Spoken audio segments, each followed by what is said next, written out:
is the most perfect one for liberation.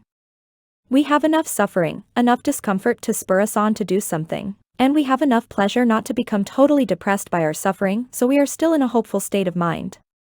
The only thing that we're doing wrong is we're always hoping for the wrong things. We are always hoping that the situation is going to change, that whomever we love is going to love us too, that the people who are dear to us are going to remain with us, or we're hoping that we're going to be rich, if that's what we're looking for. Maybe we're hoping to be so intelligent and wise that we will never make a mistake. Always hoping for the wrong things. This hope in our heart can be put to great advantage. It comes about because we know there's something wrong and we're not totally depressed by it. We all know there's something wrong. But the only things wrong are the defilements. That's all. Nothing else is wrong. What we need to hope for is that we shall be able to do something about them right here and now and not in the future, because the future is imagination. Who knows what might happen tomorrow? Nobody does. But we do know right now when one of the defilements arises. We do know when we get angry. That can be known, and only that which can be known can be worked with. That which can be utterly and completely known, that is our working ground. When we get angry about anything at all, the first step is to remember, I am the owner of my karma. The second step is not to condemn yourself, and the third to change the reaction. The most unpleasant emotion we can experience is our anger toward other people. If we get angry at material objects, it is minor, not important, and not deeply rooted. Before letting the anger at a person become full-blown, where there's no hope of changing it anymore, there is a possibility of substituting loving kindness. People often say quite rightly, but I'm so angry, how can I have loving kindness for that person? Some mental acrobatics have to take place. Namely, realizing that anger is useless. It makes one unhappy. It makes others unhappy. Not only that, it also makes a groove in the mind so that anger arises more and more easily. That's why we often find old people are crotchety. Everything around them becomes disagreeable. They're never happy because the negative groove in the mind has become so set they can't get out of it anymore. Knowing these dangers, we look at the person we're angry with and try to remember something nice that person has said or done. That can be effective, because if we know the person at all, we should be able to remember something pleasant. Everybody does something nice once in a while. Everybody has some goodness in them, so bring that to mind. If we are already too angry to think anything good of that person, then remember that only an unhappy person acts in a nasty way. A happy person acts and speaks in a happy way and won't make others angry. So obviously that person you are so angry with is experiencing unhappiness. They're suffering. Have some compassion for the other person's suffering, whether they have a physical ailment or whether they're suffering from never having heard Dhamma. One doesn't know what may be the cause. It doesn't matter. Have compassion for that person. If we're already so angry and can't remember anything good about that person, can't think about their suffering, we can try to feel like a mother toward them. That person's mother surely loves him or her. If we have any understanding of the Buddha's words, as the loving-kindness discourse proclaims, we can remember that person's mother who certainly feels love toward her child and try to arouse a motherly feeling in ourselves. All these changes in the mind bring results. It will take a while to be successful every time. But by practicing continually, it becomes a habit, becomes second nature, and when it's second nature, one's original nature has changed. Anger, while still arising, no longer has significance or force, because one has learned to change it. Who can arisen anger curb, like holding back a chariot, him a true charioteer I call. Mere rein holders are other folk. Dhammapada. Anger need not always be a strong emotion. Anger can be resentment toward other people. It can be the rejection of certain groups of people who don't think or believe or speak as one does oneself. That's very common in the world. It can mean rejecting other people because they happen to have a different skin color or religion. Rejection of a group of people is the same as hatred.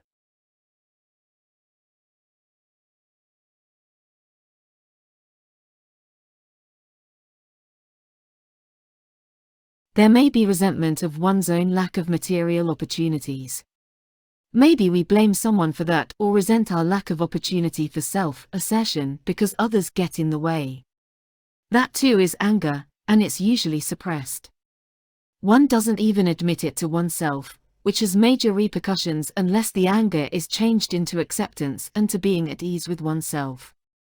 Suppression creates inner turmoil, which makes it impossible to see anything clearly.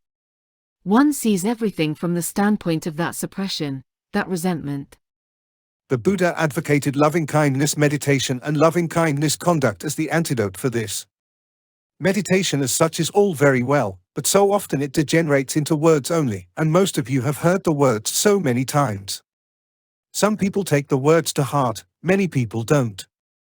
This is the danger of words. This is the danger of externalizing. Often we have the mistaken idea that because we have said the words, because we know the words by heart, because we've chanted them or listened to them being chanted, we've actually done it. All that's happened is that one has created in oneself an inner expanse of devotion to be used for one's working ground. Devotion is love, but one hasn't changed oneself yet. The words are only a landmark, a street sign. They're pointing in a certain direction. The Buddha's words are nothing except pointers in the right direction. They don't do anything for anyone unless one changes one's heart and mind. You know that we can change our hearts and minds. It's even embedded in the language we use. We say innumerable times, "I changed my mind. I'm not coming." We change our minds many times, why not once more? Loving-kindness conduct is something that we can do deliberately, but it's only a device to help us change our heart and mind. It's not an end in itself. It's a means. The loving-kindness meditation and loving-kindness conduct are both means, devices, tools. They're not the end in themselves. The end is the change of heart. Loving-kindness conduct, we all know what that means: looking after someone who is sick, inquiring after somebody's health, visiting them in hospital, giving them some food when they're incapacitated and can't look after themselves, being concerned about other people and trying to help them. The further one can reach with that help the better, but one has to start within one's own family as a matter of course. Yet that's only a beginning. Looking after one's own family can just mean looking after the extension of oneself. There are many other opportunities for looking after people. That is loving-kindness conduct. Loving-kindness conduct should not be confined only to a small group, it should show itself everywhere. These are the antidotes that the Buddha gave to cure anger, plus noble friends and noble conversation, which give us health food for the mind. Sloth and torpor. I have told you about 2 of our enemies, but unfortunately we have 3 more. The first 2, of course, you can also call greed and hate, and they are the major unwholesome ingredients of a human being. Not that we don't have non-greed and non-hate also. Non-greed is generosity and non-hate is loving-kindness. It is a matter of cultivating the positive and constantly dropping the negative. While it's only that, it may sound simple. But it's hard work, and unless one is willing to do the work, one cannot follow the Buddha's path. It's the kind of work one has to be willing to do without pause. It has nothing to do with sitting in meditation. This is a full-time job. If we sleep 5, 6, or 7 hours a day, that leaves us with something like 17 hours a day for the work. If we were to confine it to 1 hour in the morning and 1 hour in the evening of meditation, it would be impossible for us to make any headway. If we only try to follow the Buddha's way 2 hours a day and the rest of the time forget about it, this is not as uncommon as it may sound. It's not going to relieve our suffering. Our third enemy is called sloth and torpor, or lethargy and drowsiness, and isn't it an enemy of meditation? I dare say most of you have met him already. It's when the mind is not sleeping, but not awake either. There is a twilight zone, where no fruitful work of any kind is being done. As far as one's meditation practice is concerned, it's the same as being asleep, because when one is asleep one has no way of concentrating. Nor can one concentrate when one is in the twilight zone. The only difference being that one can get out of the twilight zone a little more easily. It isn't quite as deep as sleep, but it has the unfortunate characteristic of returning over and over again, in and out, in and out. This kind of mental state in meditation has its equivalent in daily life, showing up as a lack of direction, which results in lack of energy. It's such a very common experience that a person with energy stands out as an exception. Yet, energy is one of the 7 factors of enlightenment. So you can see how essential an ingredient it is for one's mental makeup. Energy arises when one has a clear-cut direction. One knows exactly where one is going and keeps at it. But when the mind has no clear concept of what it's actually trying to accomplish, other than staying alive physically, not much energy is produced. It's not fascinating or interesting, and the subconscious mind knows already that it's a lost cause. Nobody can survive. To use one's strength and direction just for survival is not a fruitful undertaking, and real energy will not arise. On the contrary, one feels bogged down and oppressed by it. The Buddha compared sloth and torpor with being in prison. When one is in prison in a little cell, there's nothing one can do until somebody opens the door. When the mind is beset by lethargy and drowsiness, lethargy is in the body and drowsiness is in the mind, it is imprisoned to the extent that one can only just rouse up enough energy to do the most necessary things. Most people don't know and don't accept that meditation is a necessity, and so the mind easily gives up. One has to be quite clear about the efficacy of meditation. It's not only necessary to eat, sleep, wash, and dress. These are automatic survival techniques that don't need a lot of energy. They are instinctive. But meditation needs energy, and that can only be aroused if one knows the importance of it, if the mind is quite clear that this is what one really must do. Sometimes we get so fascinated by a book we can stay up half the night and not get tired at all, we just sit there reading. Or we might go to a party and talk to others practically the whole night and not get tired because we're interested and delighted. Meditation has to fascinate one. Then there is no reason for the mind not to be alert. At the beginning of the practice, meditation is not delightful at all. It seems bothersome. It seems to be difficult. It has the ingredients of suffering. But when the mind has an understanding of what one is doing, namely watching each moment as it arises, it becomes fascinating to get to know one's own mind. What could be more fascinating? Talking to other people or just reading a book is only knowing about others. But if one watches one's own mind states arising and passing, that is the most fascinating thing one can do and the most profitable. Once Mahamoggalana went to the Buddha and told him that he had fallen asleep while meditating. What would the Buddha recommend? The Buddha told him that when he felt drowsiness arising, to open his eyes and look at the light, rub his cheeks, pull his earlobes, move his body to get the blood circulation going, and, if necessary, stand up. Anything was better than falling asleep. These are physical ways of overcoming drowsiness, but there are also ways to help the mind to look in the right direction, such as, life is uncertain, death is certain. Right now is the best opportunity for meditation. There are companions, there is guidance. There is food and shelter, the body is healthy and well enough. None of these things are guaranteed. They are results of excellent karma. This is a way of arousing the mind energy. Remember that there is no other moment except this one. The future may seem assured, but that's an illusion. People die every single moment. When we die, which we all will, and are reborn, which we all will be unless we become arahants, then we have to start all over again. We have to learn to walk, to talk, to eat, to go to the toilet, to dress ourselves. We have to go through the whole school system again, get married, have kids, see them get married. Now you've done it all this time. Let's use the time left for what is most important. We've done all the other things. We've already learned to walk and to talk, to dress and to go to the toilet. We've been through school. Many of us have had kids. Perhaps they've gotten married. Now is the time. There isn't any better time.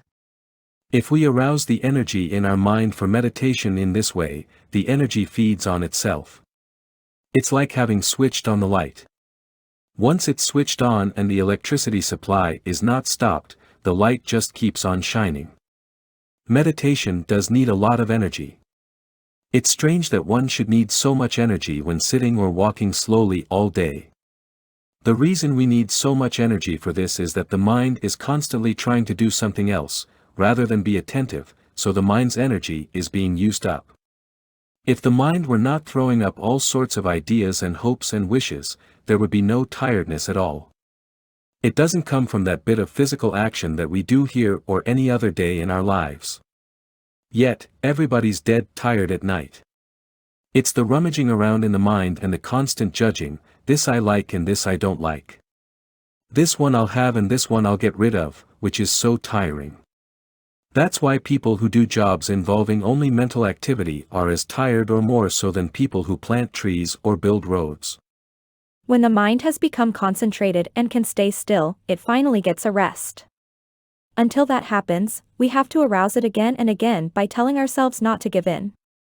Giving in to our natural inclinations is what everybody else does. That's the instinctive way, giving in to the desire for comfort, giving in to having it as easy as possible. But the Buddha said, the one who conquers 1,000 times 1,000 armies is as nothing compared to one who conquers him or herself. Conquering oneself means conquering one's natural inclinations and not letting the mind get away with them. The wish to meditate should have a good reason behind it, and only then will we arouse the energy to do it. It's not a good enough reason to want some pleasant experiences. That's not a compelling enough reason for meditating, and yet that is foremost in many people's minds. It's very likely to be a disappointment, because the pleasant experience isn't going to materialize very soon. The energy for meditation is lost then because one doesn't get what one wants, and meditation becomes suffering like everything else. An unfortunate mind trap of wrong thinking. Meditation has one object only, namely, to prepare the mind to get out of all suffering, to prepare it for liberation. It is a means to this end and not for pleasant experiences. Those do happen, and why not? Let us be grateful for them, very grateful that they do happen and that they give us the impetus to continue. But when they don't happen, that doesn't matter either. The mind has to have meditation training in order to become liberated. The Buddha compared sloth and torpor with a pond where the mud has risen to the surface.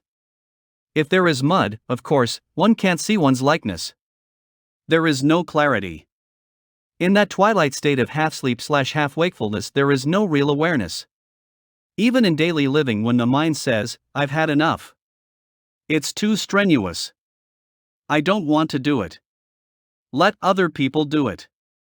Why should I? Nobody else is doing it. It's a muddy mind because one can't see a clear way, a clear direction for oneself. A clear direction brings the needed energy. One knows one's path and destination. One can walk toward it with vigor. When one has no destination, there's no fascination, no interest. It's difficult to find a clear destination in life, but the Buddha has shown us the way. He has a clear